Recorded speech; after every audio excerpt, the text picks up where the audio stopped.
Assalamualaikum warahmatullahi wabarakatuh. Innal hamdalillah nahmaduhu wa nasta'inuhu wa nastaghfiruh wa na'udzu billahi min shururi anfusina wa min sayyiati a'malina. Man yahdihillahu fala mudilla lahu wa man yudlil fala hadiyalah.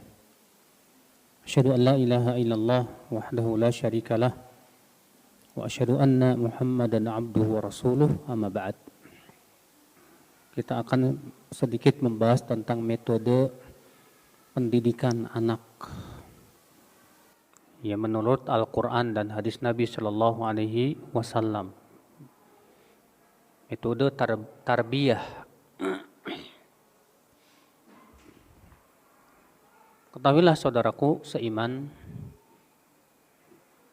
ada beberapa metode yang kalau kita perhatikan ini sangat diperlukan sekali ya di dalam tarbiyatul aulad, dalam mentarbiyah, mendidik anak-anak kita. Yang pertama yaitu metode at-tabsyir wal indhar, memberikan kabar gembira dan memberikan ancaman.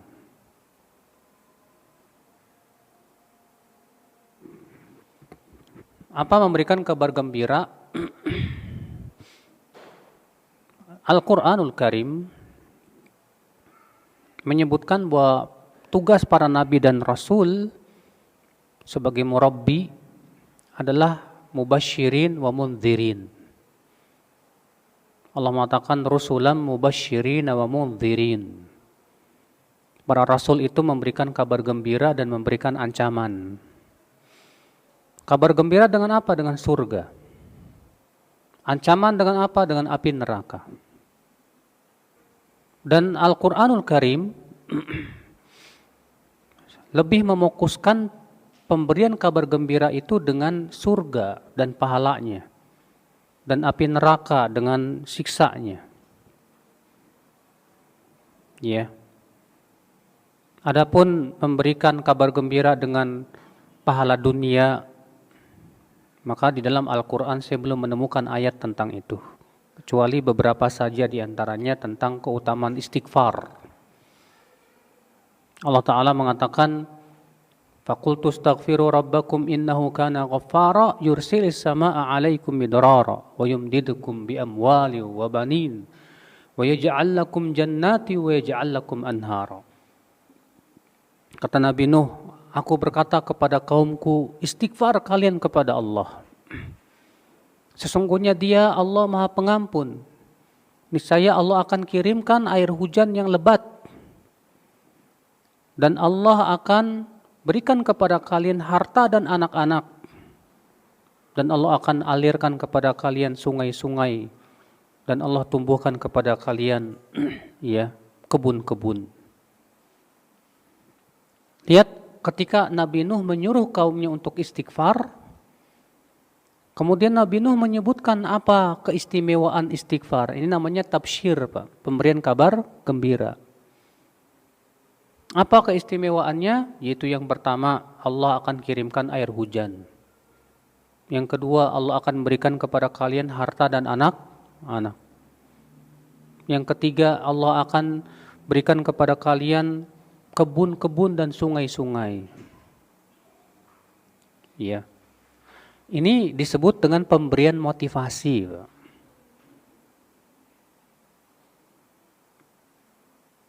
Yang kedua yaitu al-indhar, memberikan ancaman dengan api neraka. Ancaman dengan siksa, baik di dunia maupun di akhirat.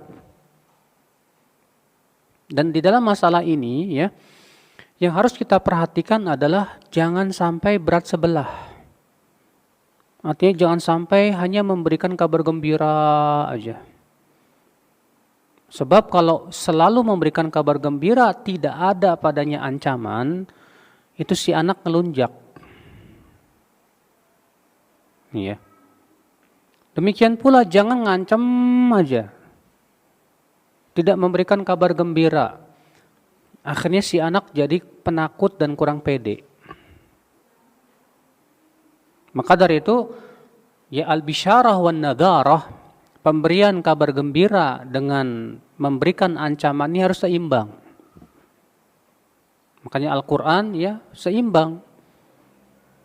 Ya, menyebutkan tentang pahala suatu amal tapi juga menyebutkan tentang apa? Ancaman bagi mereka yang meninggalkan amalan tersebut. Sehingga pada waktu itu kita berada di antara dua keadaan, antara takut dan antara berharap. Demikian pula dalam pendidikan anak pun, jangan melulu kita ngasih kabar gembira tapi tidak memberikan ancaman.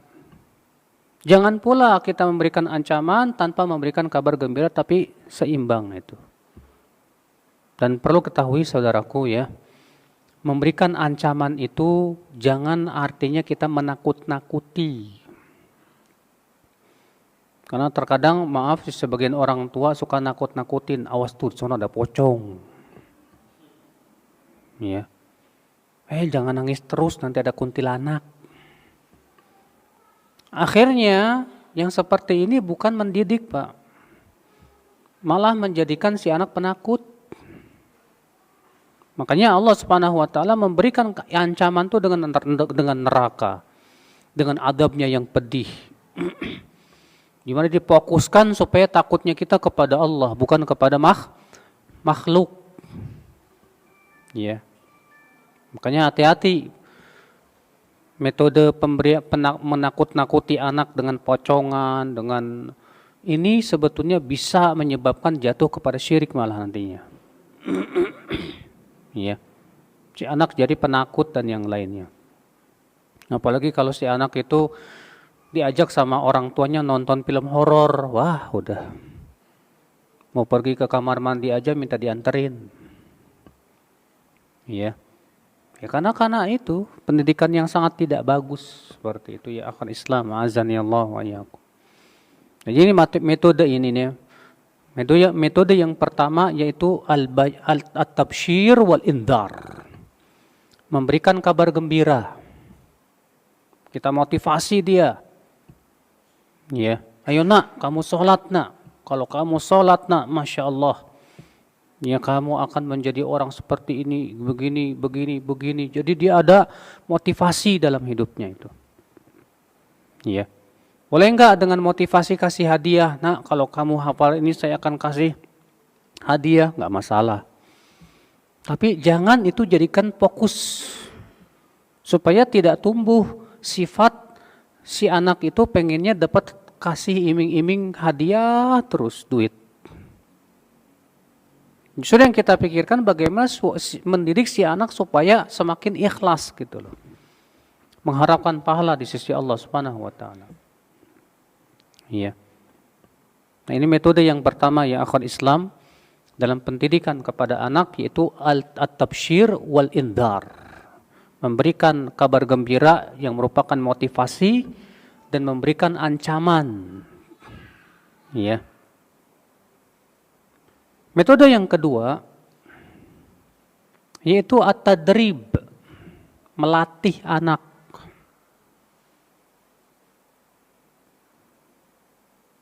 Supaya si anak ini terbiasa di atas kebaikan. Melatih anak supaya si anak ini ya dari semenjak kecil terbiasa di atas satu ketaatan. Dan ini tidak mudah saudaraku. Coba kalau antum lihat anak kecil ya. Setan itu berusaha bagaimana supaya si anak itu makan pakai tangan kiri, Pak. Maka kita jangan bosan, nak pakai tangan kanan, nak pakai tangan kanan, nak pakai tangan kanan. Karena setan itu akan berusaha mewahyukan kepada si anak itu supaya makan pakai tangan kiri. Nah, tadrib ini harus betul-betul kita tekankan. Ya. Rasulullah sallallahu alaihi wasallam bersabda, "Muru auladakum bis-sholati wa hum abna'u sab'i sinin." Perintahkan anak kalian salat umurnya berapa? 7 tahun. Wadribuhum 'alaiha, dan pukul untuk salat umurnya berapa tahun? 10 tahun. Berarti tadrib ini pelatihan untuk dia beramal itu dimulai dari umur 7 tahun, Pak. 7 tahun ini adalah sebatas perintah saja. Nanti kalau sudah umur 10 tahun baru diizinkan oleh Rasulullah SAW untuk memukul. Tapi bukan pukulan yang ya memuaskan begitu. Tapi pukulan yang tentunya kasih sayang. Ya. Nah si anak ini harus dibiasakan disiplin. Makanya kalau di antara antum ada yang anaknya Masya Allah dimasukkan ke tahfidz Al-Quran, itu bagus banget Pak. Apalagi di usia-usia seperti itu seorang anak itu memang lagi gold, ya, lagi keemasan dia. Beda kalau kita ngapalin Quran udah kawin, udah tua, ya. Apal akhirnya lupa awalnya gitu kan. Iya. Kalau anak itu Masya Allah beda ya antara ketika kita ngapal waktu kecil, setelah tua itu kalau hafalan waktu kecil tuh sampai tua tuh masih aja kayaknya lengket gitu loh. Iya. Nah seperti ini sangat bagus. Kenapa? Dia dibiasakan baca Quran. Pembiasaan ini yang kita butuhkan saudaraku. Ya. Kita seperti menanam pohon. Kalau kita tanam pohon, berarti kita harus apa Pak? Terus menyiram kan? Terus ngasih benih, ngasih pupuk kan? Demikian pula. Bagaimana supaya si anaknya tumbuhnya bagus, besar? Berarti kita harus siram rohaninya, kita kasih pupuk terus tanpa bosan-bosannya. Kalau ada hamanya ya disemprot begitu kan.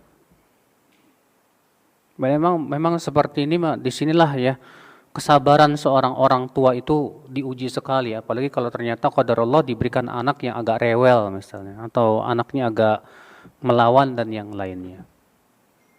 Akhir Islam azani Allah wa iyyakum. Makanya tadrib ya. Metode tadrib pelatihan dari semenjak kecil dibiasakan dia di atas kebaikan. Nah, terkadang ada sebagian orang tua ketika dia memasukkan anaknya ke pesantren ya. Dari SD, SMP udah masuk pesantren, SMA masuk pesantren. Nah, setelah SMA si orang tua merasa anak saya insya Allah sudah bagus agamanya. Dimasukkan kemana? Kuliahan yang campur baur. Dengan husnudon anak saya sudah bagus imannya. Ini kesalahan besar Pak. Tahu tidak Pak? Membangun rumah itu butuh berapa tahun sih? Membangun rumah itu butuh bulanan. Tapi untuk menghancurkan rumah, paling sehari 2 hari hancur. Nah, sebagian orang tua tidak sadar, Anda sudah capek membina dia, mendidik dia, tahu-tahu antum masukkan ke tempat yang di situ banyak fitnahnya, sama saja antum mau menghancurkan dia dalam waktu yang singkat. Hanya karena Anda mengandalkan keimanannya, salah. Rasulullah aja nggak pede sama para sahabat di akhir hayatnya. Rasulullah SAW 5 hari sebelum wafat, Rasulullah mewanti-wanti, ala la'natullah alal yahud wan nasara ittakhadhu qubur anbiya'ihim masajid. Ketahuilah laknat Allah atas Yahudi dan Nasrani, mereka menjadikan kuburan nabi mereka sebagai apa? Masjid. Yuhadziruhum ma sana'u. Rasulullah SAW mewanti-wanti jangan sampai mereka melakukan itu. Padahal iman sahabat waktu itu sudah luar biasa Pak. Makanya ya tidak aneh kalau ada orang tua kemudian mengadu, Ustadz dulu anak saya Masya Allah kok sekarang berubah ya. Ya, salah siapa? Ya, kamu sudah capek-capek membina dia, mentadrib dia, tahu-tahu kamu masukkan ke tempat yang di situ dia bukan robot, dia manusia. Ya kalau tidak dipelihara terus di dalam sebuah lingkungan yang bagus, sulit rasanya. Saudaraku seiman, azani Allah wa iyyakum. Jadi metode yang kedua yaitu at-tadrib. Ya, terus melatih, terus dilatih kedisiplinannya itu. Terus dia dibiasakan di atas kebaikan tersebut. Iya. Kalau anak itu Pak sudah terbiasa main gadget dari kecil sampai gede pun juga malah tambah parah. Ya, main HP. Tuh lihat tuh, lagi ngaji aja main HP. Hah? Oh nyatet, Masya Allah. Alhamdulillah. Hati-hati ya. Ini tadrib ini penting sekali. Kemudian metode yang ketiga saudara-saudaraku sekalian, azani Allah wa iyyakum. Yang harus kita perhatikan yaitu metode at-tadrij. Apa itu tadrij? Bertahap. Dan ini yang diajarkan oleh Rasulullah SAW, oleh Al-Quran dan hadis. Bagaimana Allah Subhanahu Wa Taala menurunkan Al-Quran kepada para sahabat selama berapa tahun? 23 tahun. Allah mengatakan wa Qur'anan faraqnahu ya litaqra'ahu 'alan nasi 'ala mukthin. Al-Quran kami pisah-pisah dia. Diturunkannya itu bertahap. Agar kamu membacakan kepada manusia ala mukth. Ya.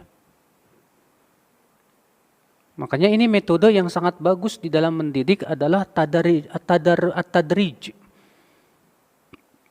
Lihat ketika Rasulullah SAW mengirim Mu'adz ke Yaman.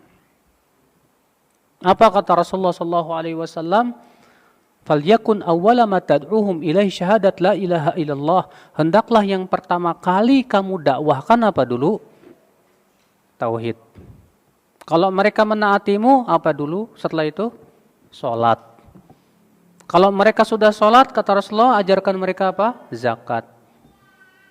Sehingga kata para ulama ini menunjukkan dalam masalah ta'lim kita penting sekali untuk ada metode tadrij, bertahap. Nah, tentu seorang orang tua, Pak, penting untuk memahami kapan si anak diajarkan ilmu.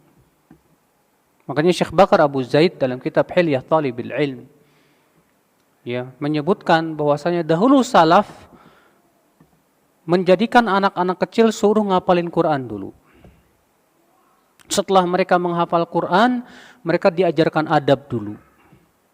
Setelah mereka diajarkan adab, baru kemudian masuk ke tingkat pemula dalam menuntut ilmu. Ya. Baru kemudian diajarkan ya ilmu-ilmu yang dasar. Setelah itu naik lagi sampai akhirnya ilmunya matang. Kalau di kita enggak ya. Kalau di kita anak kecil itu malah dilatih pintar ngomong, Pak. Makanya ada yang namanya apa? Pil dacil. Ya, pemilihan dai kecil. Apa tujuannya? Hanya sebatas bangga-banggaan aja. Kalau anaknya sudah pintar ngomong, pintar ceramah, wallahi ya akhi, justru itu hanya akan melahirkan anak-anak yang cuma pintar ngomong jadinya. Kalau salafus soleh terdahulu anak-anak suruh belajar dulu. Di zaman salafus soleh terdahulu betul-betul anak-anak itu suruh ngapalin Quran dulu, ngapalin matan-matan dan yang lainnya. Ketika ilmunya sudah matang, baru mereka diizinkan berbicara. Nah, tentu ya akhwal Islam azani Allah wa iyyakum ya. Rasulullah SAW sudah menyebutkan bahwa tahap menyampaikan itu paling terakhir. Kata Rasulullah SAW, "Naddarallahu imra'an sami'a maqalati, fawa'aha wa hafidhaha wa addaha kama sami'a." Semoga Allah memberikan cahaya kepada wajah orang yang mendengarkan sabdaku, lalu ia memahaminya, lalu ia menghafalnya, lalu ia menyampaikannya. Tuh lihat, menyampaikan itu tahapnya terakhir, Pak. Dia dengarkan, dia pahami dulu, dia kuasai, dia hafalkan. Setelah dia kuasai betul, baru dia sampaikan. Kalau di kita enggak, modalnya hadis balighu anni walau ayah. Sampaikan dariku walaupun satu ayat, ternyata yang disampaikan bukan ayat Al-Quran, Pak, tapi ayat Quran.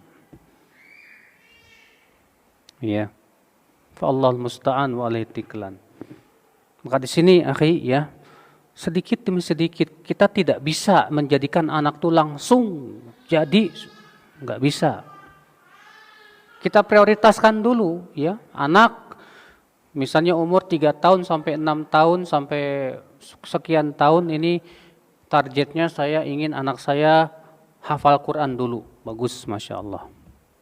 Itu seperti salafus soleh seperti itu. Dan tentunya itu disesuaikan dengan kecerdasan anak. Ada anak yang 6 tahun sudah hafal Quran. Ada anak yang 9 tahun sudah hafal Quran. Ada yang 12 tahun hafal Quran. Nanti setelah hafal Quran, berarti kita punya rencana berikutnya apa? Setelah anak hafal Quran, maka kita ingin anak misalnya bisa bahasa Arab. Dan ilmu-ilmu yang lainnya, belajar mulai dari ilmu-ilmu yang mendasar dulu. Ya. Nah, saudaraku seiman, azani Allah wa iyyakum. Ini metode yang ketiga. Metode at-tadarruj atau at-tadrij. Bertahap sedikit demi sedikit sampai menjadi matang. Inilah makna daripada tarbiyah. Makanya Ibnu Abbas ketika menafsirkan firman Allah, walakin kunu rabbaniyin, akan tetapi jadilah kalian orang-orang yang rabbani.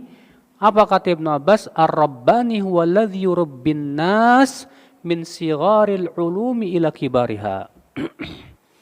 Rabbani itu siapa? Yaitu yang mentarbiyah manusia, mendidik manusia dari ilmu-ilmu yang dasar sampai ilmu-ilmu yang dalam. Itu makna Rabbani, saudaraku seiman, azani Allah wa iyyakum. Iya.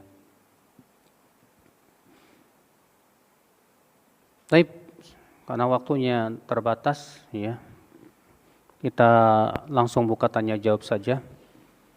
Dipersilakan, barangkali ada yang bertanya. Bismillah, assalamualaikum warahmatullahi wabarakatuh. Assalamualaikum warahmatullahi wabarakatuh. Berkaitan dengan metode pendidikan anak yang nomor 1, Ustaz, bahwa kita memberikan kabar gembira dan memberikan ancaman, Ustaz, ya. Nah, apabila anak itu berbuat suatu kesalahan, yang harus kita pertama kasih tahu itu kabar gembira dulu atau ancaman dulu. Misalkan dia berbuat kesalahan, terus kita bilang, jadilah anak yang berbakti kepada orang tua, insya Allah kamu nanti akan hidup bahagia dunia akhirat. Atau kita berkata, kamu jangan durhaka kepada orang tua, nanti kamu akan diancam. Gitu. Itu mana dulu, Ustaz? Atau dua-duanya atau bagaimana? Iya. Syukron.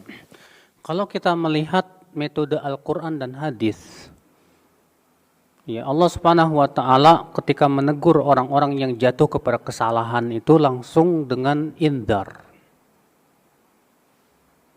Ya, orang yang jatuh kepada kesalahan itu biasanya langsung diperingatkan dengan api neraka. Iya. Namun tetap nanti kita melihat kepada maslahatnya bagaimana. Misalnya si anak ini jatuh kepada kesalahan, dia malas sholat. Ketika dia malas sholat, apa yang harus kita pikirkan ini? Seorang orang tua ketika melihat anaknya itu malas sholat, yang harus diobati adalah dia harus mencari penyebabnya dulu. Apa penyebabnya dia malas sholat? Karena ketika dia malas itu pasti ada sebabnya, Pak. Nah, ketika kita kasih motivasi, nak, kamu tahu enggak, nak, kalau kamu sholat pasti Allah berikan kepada kamu, ya, banyak sekali diantaranya begini, supaya dia termotivasi. Tapi masalahnya sebabnya masih ada. Ya, karena sebabnya ini yang paling mendasar masalahnya, Pak. Contoh misalnya anaknya malas sholat, kenapa? Rupanya dia punya teman-teman juga sama kayak gitu. Wah, berarti permasalahan utamanya di mana? Di teman-temannya. Maka nggak masalah ketika dia punya teman-teman yang malas sholat, yang menyebabkan dia akhirnya malas sholat, kita berpikir bagaimana supaya si anak ini ya dikurangi bermain sama mereka gitu. Dan kita berikan atau pilihkan teman-teman yang tentunya untuk bisa memotivasi dia. Ya, yang jelas kita melihat keadaan si anak. Kalau si anak misalnya dikasih ancaman malah wah berarti kita kasih apa? Motivasi. Karena berbeda-beda itu anak-anak tuh, Pak. Ada anak-anak kalau dikasih motivasi mau. Tapi ketika dikasih ancaman baru mau. Ketika dikasih ancaman malah ngelunjak. Tapi ketika kasih motivasi baru mau. Itu beda-beda anak-anak itu.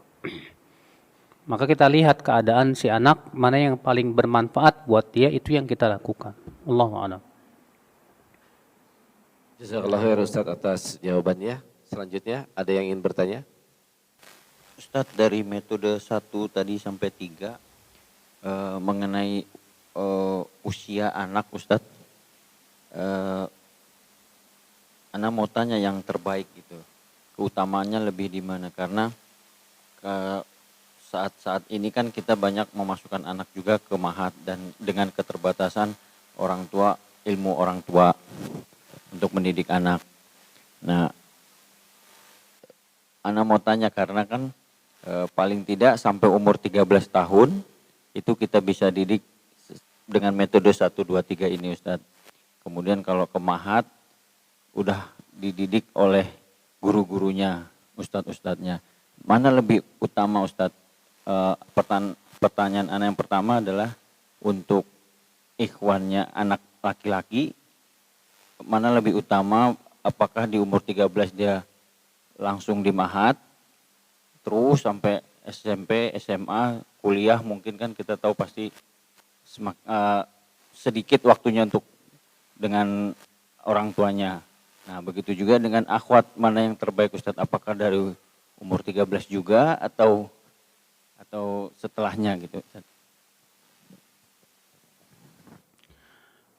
Ya akhi, umur berapa paling bagus anak itu masuk ma'had pesantren? Ya.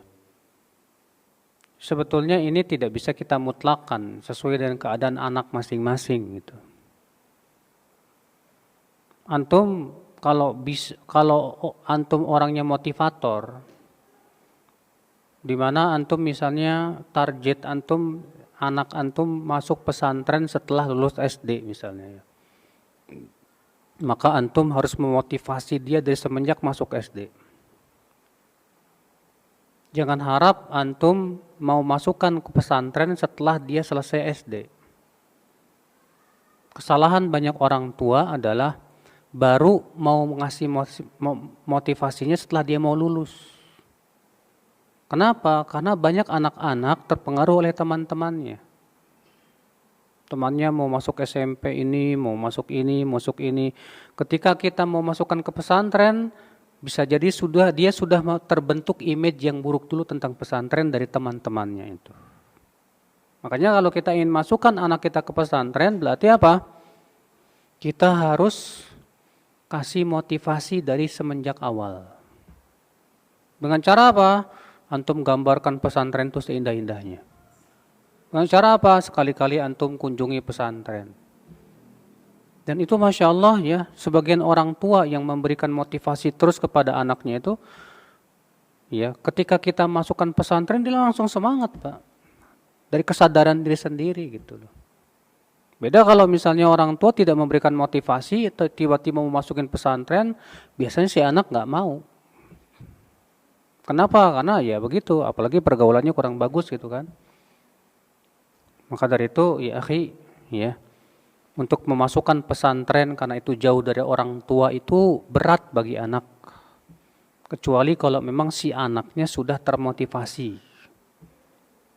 Ya.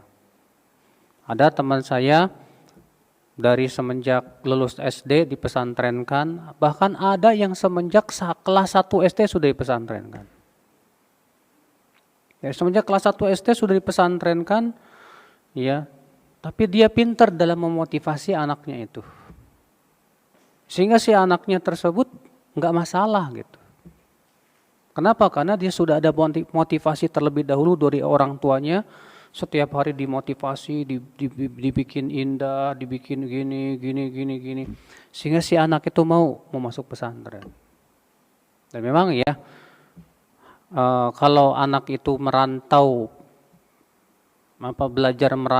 belajar sambil merantau itu biasanya rata-rata sih berhasil sih ya. Dibandingkan kalau kita didik langsung di rumah. Coba kalau kita didik langsung di rumah, terkadang dan seringnya anak tuh manja, Pak. Kalau sama orang tuanya, ya. Tapi ketika dia sekolah di pesantren, di situ dia termotivasi sama teman-temannya juga. Bagus. Yang jelas ya masalah usia mau berapa dimasukkan, yaitu antum lihat yang terbagus ya menurut ana sih setelah lulus SD ya. Setelah lulus SD, cuman masalahnya waktu SD-nya ini hendaknya kita betul-betul motivasi terus supaya kemudian ketika masuk pesantren dia sudah siap. Begitu. Allahu a'lam. Ustaz, jazakallahu khairan jawabannya. Selanjutnya dari Umhat ada yang ingin bertanya? Iya Ustaz, Assalamualaikum warahmatullahi wabarakatuh. Suaranya boleh lebih nyaring lagi? Iya Ustaz, tes. Ada pertanyaan Ustaz? Ya, silakan. Bagaimana cara atau tahapan mencarikan jodoh untuk anak laki-laki ataupun perempuan yang sesuai dengan sunnah? Syukron. Mencarikan jodoh itu adalah tanggung jawab ayah. Ya, seorang ayahlah yang bertanggung jawab untuk mencarikan jodoh buat anak-anaknya. Jangan sampai si anak yang nyari sendiri. Makanya kan aneh di Indonesia ini, ketika anaknya nggak pacaran, orang tuanya merasa heran. Karena orang tuanya jahil, nggak paham.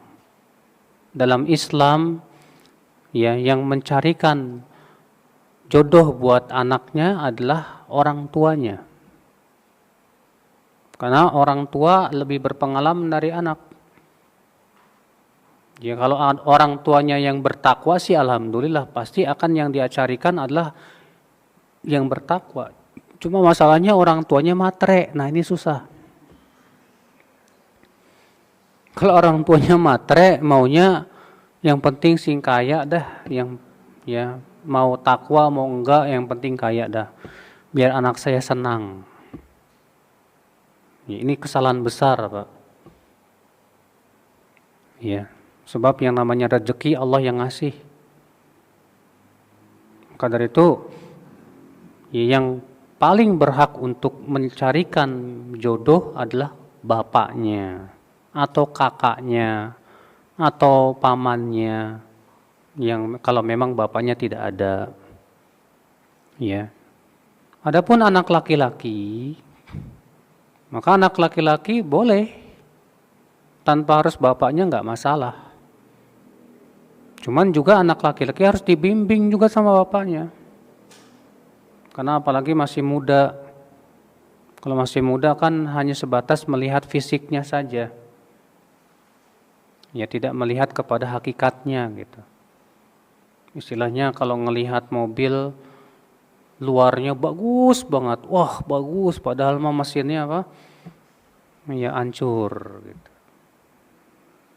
Nah ini saudaraku sekalian, jadi masalah mencarikan jodoh itu memang tugas daripada seorang ayah. Lihat Umar bin Khattab ketika Hafsah anaknya ya menjadi janda, maka Umar langsung menawarkannya kepada Abu Bakar dan Utsman.